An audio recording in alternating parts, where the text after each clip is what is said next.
Amit ji, welcome to Mumbai और thank you so much आज हमारे लिए समय निकालने के लिए। बात हो रही थी यहाँ पर काफ़ी स्टॉक्स की जहाँ पर काफ़ी मूव्स आ रहे हैं बजट से पहले, उसमें डिफेंस क्लियरली सबसे ऊपर दिखाई दे रहा है। क्या क्या व्यू रहेगा? कुछ आ सकता है डिफेंस के लिए और क्या कुछ पॉजिटिव व्यू रखेंगे?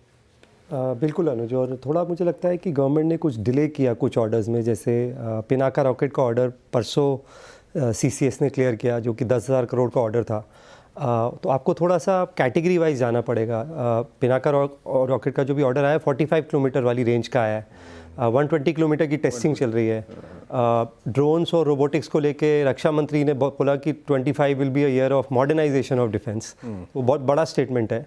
और रफाल का कुछ एक्सचेंज प्रोग्राम है। मैंने आपको एक नंबर दिया था कि कुछ 65 करोड़ जो ऑफसेट है वो अनयूटिलाइज्ड है अभी तक, क्योंकि स्पेंडिंग थोड़ी सी स्लो रही है। 80% अब हो गई है ये जो 10,000 करोड़ का ऑर्डर आया है उसके बाद। तो मुझे लगता है 11-12% ग्रोथ आएगी डिफेंस उसमें। और थोड़ा सा वॉरफेयर का तरीका चेंज हो रहा है, तो जो हमें ट्रेडिशनल आदत है वॉरफेयर के ऑर्डर्स की, उससे थोड़ा लेवल 2 जाएगा।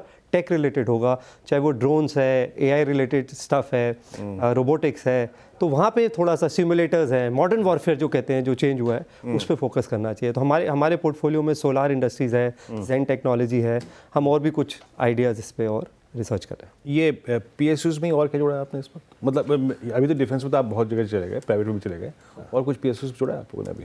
हाँ, मुझे लगता है क्योंकि केपेक्स अंडर अचीव होगा इस साल, पब्लिक केपेक्स 9 कुछ जो निश प्लेयर्स हैं स्पेशली एनर्जी में, एनटीपीसी में बहुत वैल्यूएशन कंफर्ट है। मुझे नहीं लगता है कि पावर की स्टोरी में कुछ चेंज होने वाला है अगले 3-4 साल में। दोनों एनटीपीसी और एनटीपीसी ग्रीन की अगर मैं बात करूं, पावर ग्रिड में बहुत करेक्शन आया है, जबकि ट्रांसमिशन केपेक्स में मुझे नहीं लगता कि कोई भी, तो जहां भी बिजनेस आउटलुक अच्छा है और प्राइस करेक्शन आया है, मेरे हिसाब से वो एक अच्छी अपॉर्चुनिटी। तो पावर एक अपॉर्चुनिटी है, डिफेंस सिलेक्टिवली में भी भारत इलेक्ट्रॉनिक्स एक अच्छी अपॉर्चुनिटी है, और सबसे बड़ी अपॉर्चुनिटी पीएसयू बैंक्स है। मुझे ऐसा लगता है कि एक स्ट्रक्चरल चेंज आया है पीएसयू बैंक्स में, और अभी भी जो एसबीआई भी 1 बुक वैल्यू पे है, बाकी वाले तो नीचे हैं काफ़ी बुक वैल्यू से। तो इस मार्केट में अगर मार्जिन ऑफ सेफ्टी है, रेट कट आरबीआई करेगा और ट्रेजरी इनकम बढ़ेगी, मुझे ऐसा लगता है पीएसयू बैंक्स टैक्टिकली बहुत अच्छा प्ले है। ओके, एक स्टॉक अगर बजट के लिए लेना आपको तो बताइए दर्शकों को कौन सा?